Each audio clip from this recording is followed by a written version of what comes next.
I have Mirage currently stood behind me, but the action over the course of tonight has been anything but that. It's been hard-fought action, all teams going face-to-face, bare-knuckle to bare-knuckle, and it's been exciting to watch. NA delivering on all fronts, just as EMEA did as well. We have 2 more matches to go tonight for the NA region. We've had 4 different winners so far. We only had 1 repeat winner for EMEA, so will things go the same way? Let's find out. My name is Parla, and I am your desk host, and I'm still joined by Glitter and Bravo on the desk. Guys, what are you expecting to see from game number 4? I'm hoping for yet another different winner as far as the teams go.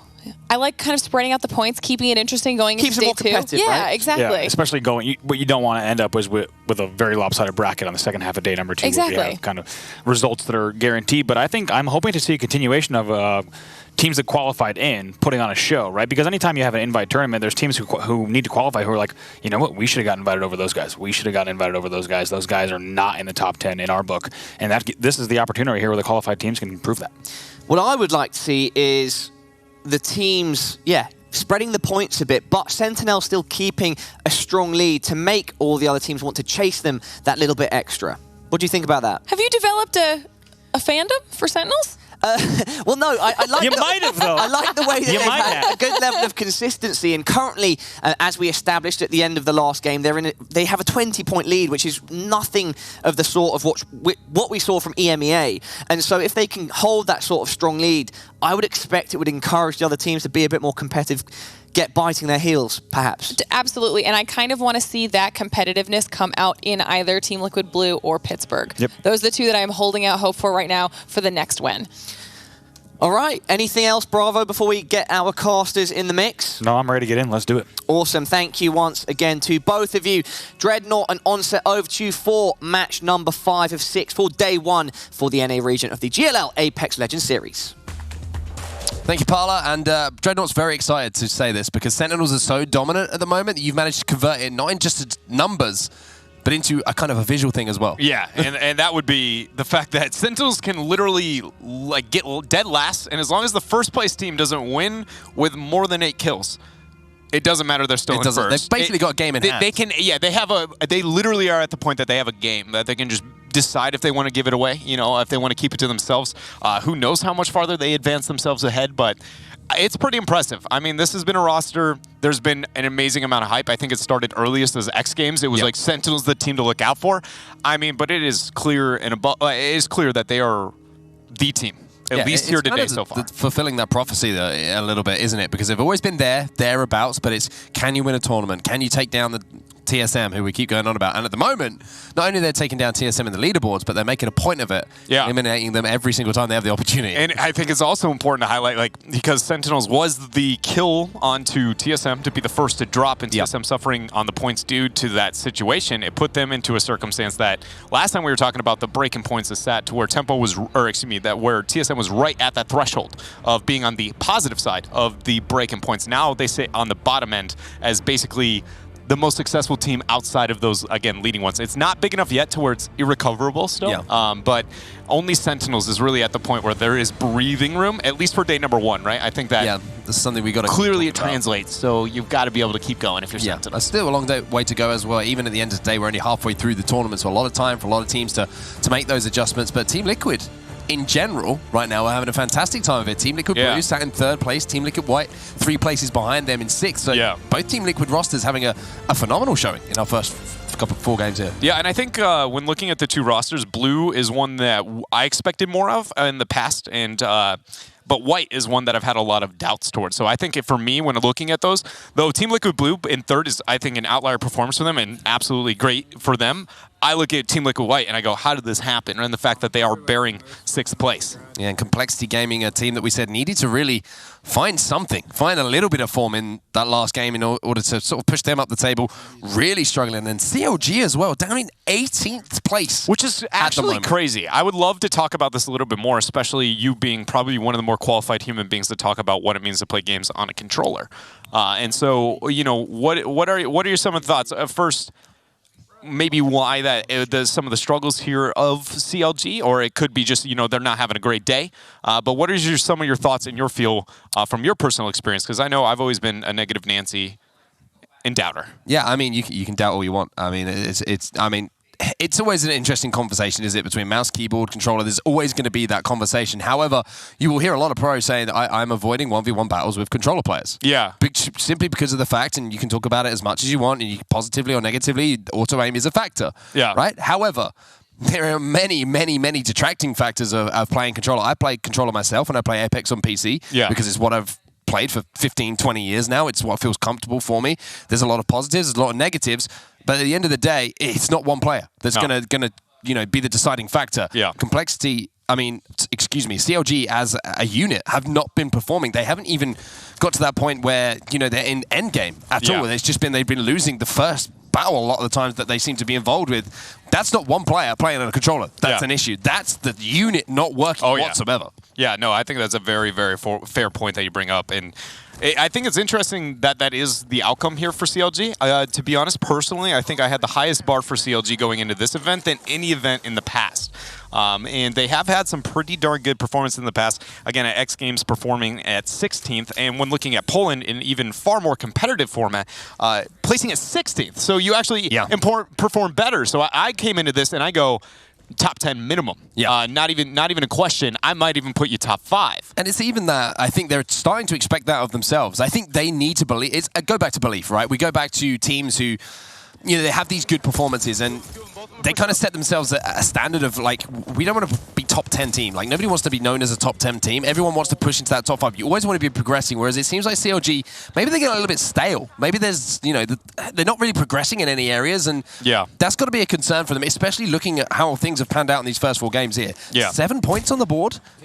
You aren't going to win tournaments. You aren't going to get into that top 5. You're not being consistent enough, and you're not taking advantage of any opportunities you're being given. Yeah, no, I think that's very, very fair. And this is where also just, one last note on it here before we get to all the action is, do you think to some extent the map would be an element that would impact controller versus not due to the playstyle and the aggression, right? I think it's very clear that even though aggression is relevant, in general, it is still slower pacing than we see on King's Canyon. Is that a variable too, again, with how much threat controls are or not?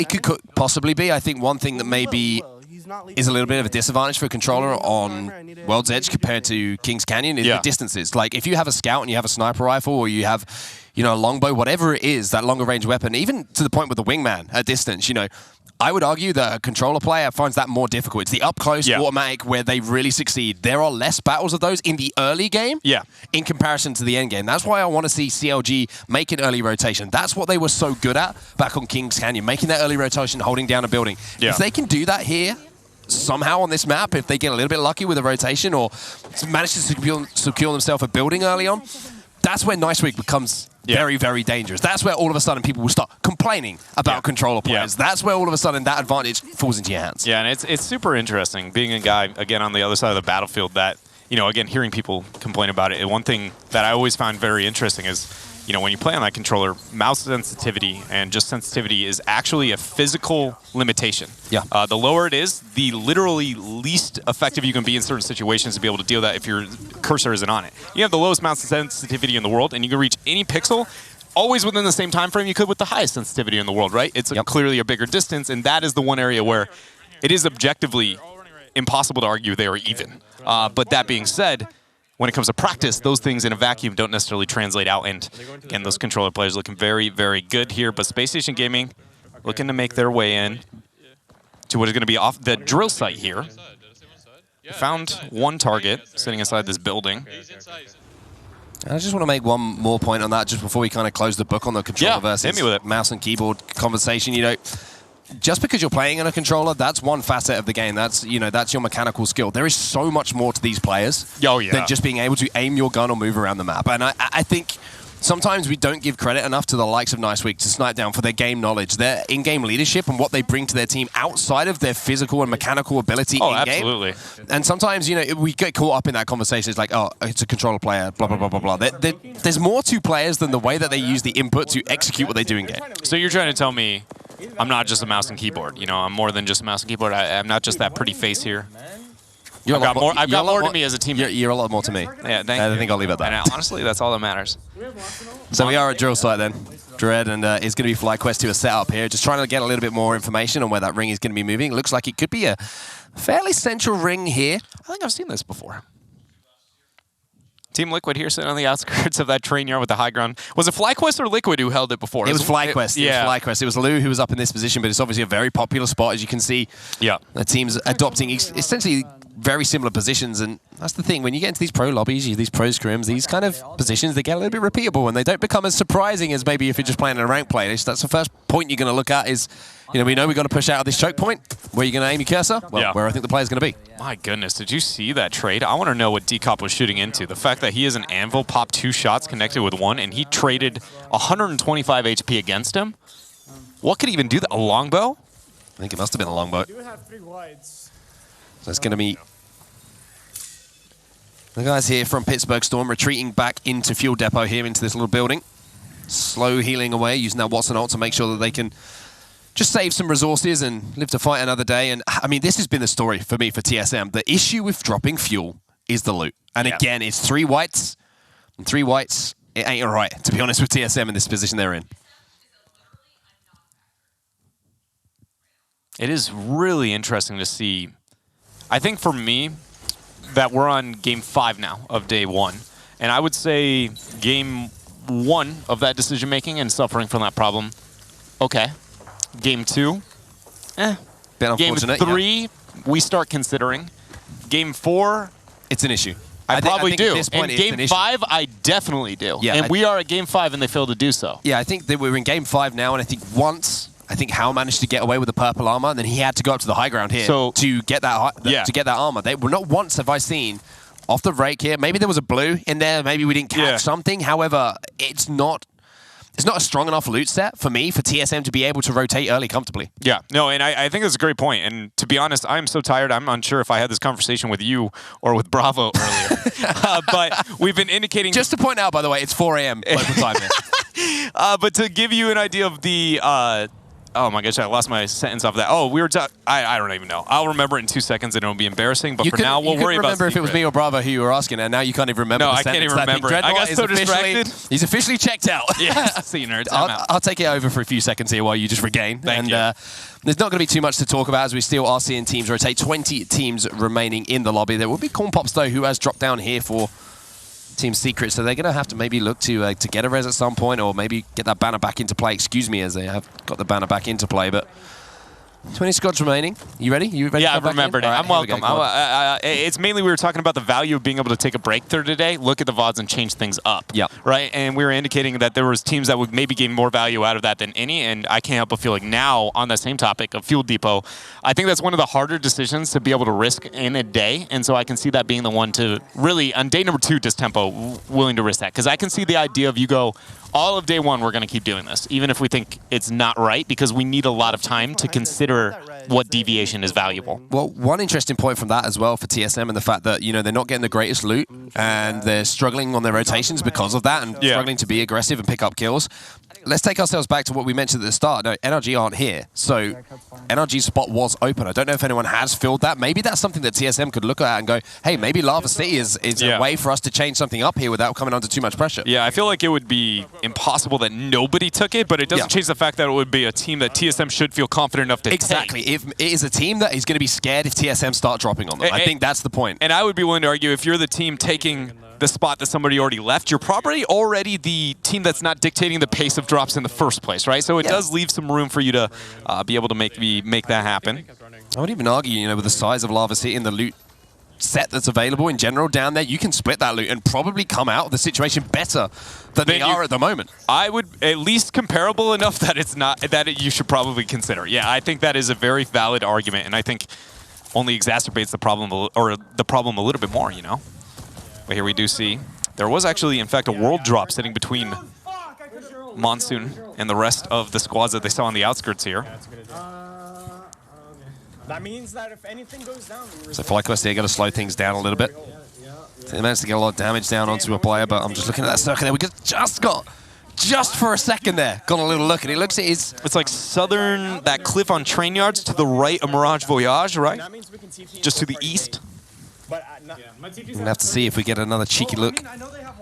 They have 2 blues and white. And you can see communication here, and it kind of exacerbates what we were talking about there, and the fact that armor, knowing what your opponent's armor situation is. It is so vital for how aggressive you want to be pushing on to fights. So they've called out there the white armor, and they look at themselves and they go, hey, we've got a health point advantage in this battle. If we want to take the battle, we should take the battle. Yeah, and that's actually part of the reason that the change on the fast heal over to the shielding was actually super, super relevant and impactful to the game too, right? Is the information of what advantage they get beyond that if they do have a gold, knowing that anybody that the only gold you can see just through shooting, you now know their healing capabilities. Talking about the gold, Sentinels actually finding one there on Slick here for Space Station Gaming. Peacekeeper shot going to send 79 there into him as the scout shot's just flailing away. Bird losing all his armor, going to be on the back foot there, and Slick goes down. I just want to say, how are Sentinels doing this? How are Sentinels staying alive with so much damage being dealt by Slick there? And it's actually going to be, they managed to take down Slick, they managed to take down one member of that squad that they were going up against, and all of a sudden, look how that situation has changed. Survivability from Sentinels, fantastic again from them, the standout team for me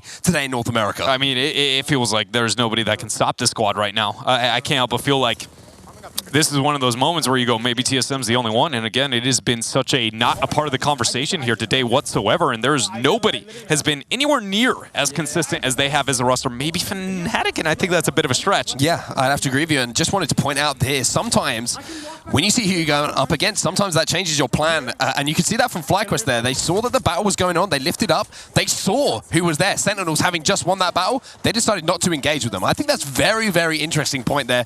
Maybe if there's another team and a couple of other names that they see, FlyQuest are more confident in that fight. Yeah, but the Sentinel sitting at the top of the battlefield, maybe not as bold. And I think it makes a lot of sense, and it's something that is, as time goes on, I think it's more and more likely to see teams play around that information, right? Basically, if you feel that much better than somebody, risk that positioning in this moment purely based on the fact that you just don't think they can point and click as effectively as your roster here. Senok's going to go ahead and swap over his armor onto Retzi. It's closing. Just wait for him to run into us. That means Retzi can be a little bit more aggressive with that gold armor on as the Wraith. Can be able to get those fast heals off a little bit more and just looking at that circle. Perfect. That's what we wanted to see. It looks like the Hot Springs end is going to be where we're going to be moving to.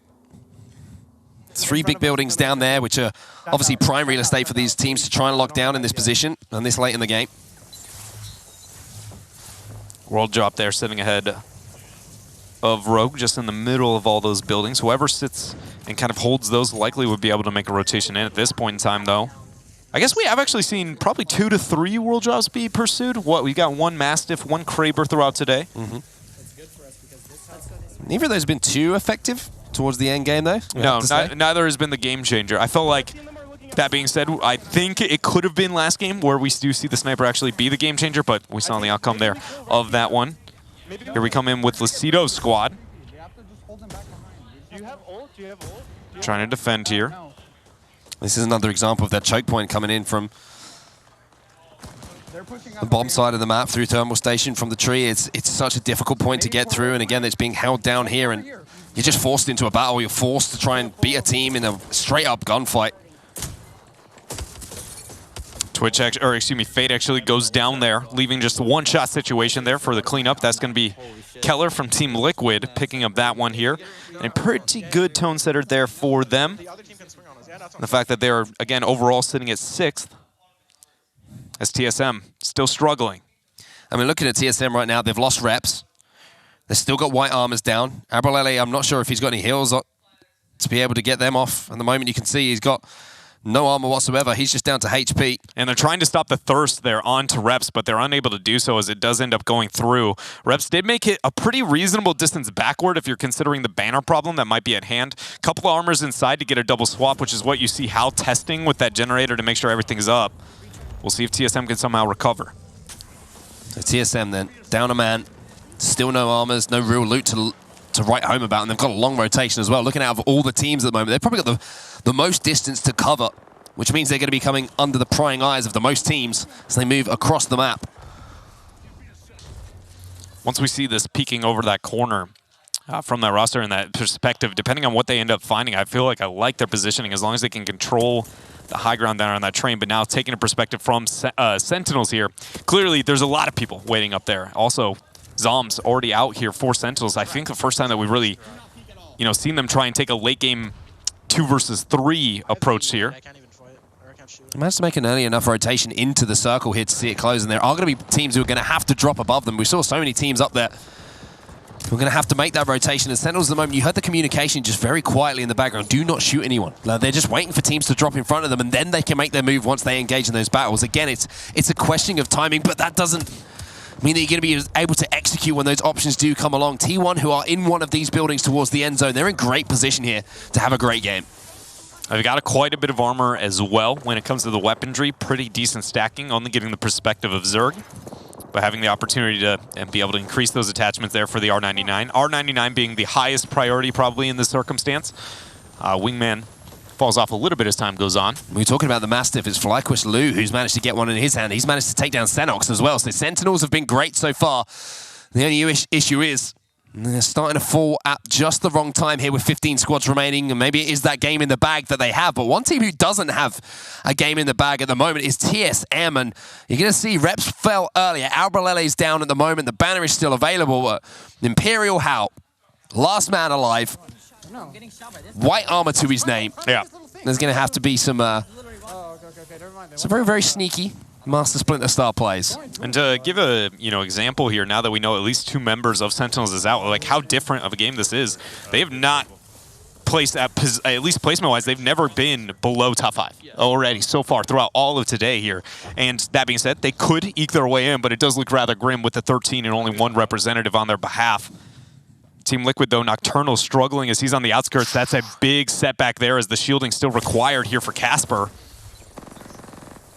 Helping now. Momentarily goes into the void just to avoid any damage. Moose's teammate ahead of him, then trying to make this push onto this team here, and I think that is... I'm not actually sure who that is inside here. It's FlyQuest who are fighting as well. I think it might actually be FlyQuest who's in here. Team Liquid as well, holding down this. This is Team Liquid Blue, I believe. He's got a reload as well on the backside of this. He's going to go ahead and try and start to get the res. Watch a target just move right on by. I believe that was a path who just might have grappled. But it works out. I'm not going to lie. I don't know the full context of the situation they're in, but I am amazed that they were not threatened at any point in time there.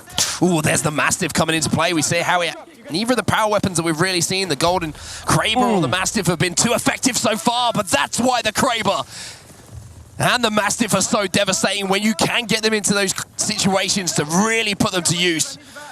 And it's going to be the Mastiff there. It downs a couple of players who are trying to make that push, and FlyQuest hold on it. The fact that they're able to hold on is honestly pretty darn impressive considering this tough situation they had. Still 7 squads existing here in this final circle. Is this going to be T1 who moves up here towards the high ground of the building that we just witnessed FlyQuest existing in? Find somebody on the backside there, gets an easy cleanup. Is that's going to be Team Liquid, I believe, exiting. A full push, no hesitation, just all ins there. Confident on the third-party opportunity.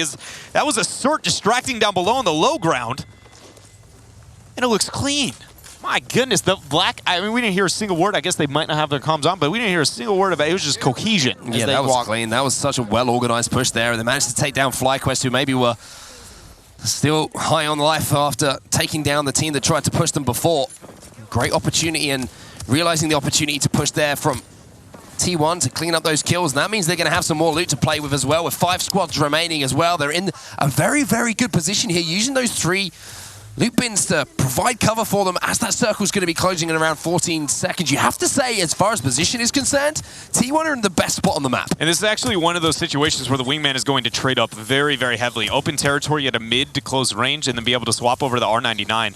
I really like this here for Zerg, as he's already kind of been prepping and chipping away. The grenade not enough to connect, as the circle now here is in fact going to be closing in. They find one target off to the left-hand side. Maybe going to be ImperialHal, who has somehow survived just by himself, all left alone, nobody paying attention to him. 3 squads now remain. Somehow he has done it here to survive to the top 3. And not just the top 3, it could be the top 2 as well. Somehow, ImperialHal has done something magical here for TSM, and now he finds himself in a position where maybe he could do something even more special. The Mastiff does not connect. He gets the reload, but he can't finish. He goes into the void. The track down, it's going to be the full gets taken down. How? What are you doing and how are you doing? They all go down! ImperialHal! Done it! ImperialHal! That man is a wizard! TSM, when all of us shed the most amount of doubt, ImperialHal shows you why they are considered to be the best in the world.